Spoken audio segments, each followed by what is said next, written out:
It's January 2 of 2025 at naisipan kong mag-drive mag-isa pa Marilake. Right now, nandito ako sa Pantay Buhangin Road.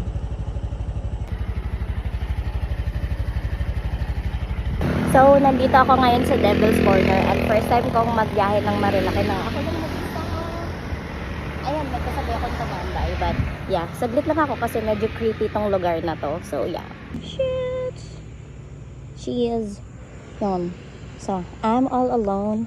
And yeah, punta lang akong Manukan and then uuwi na.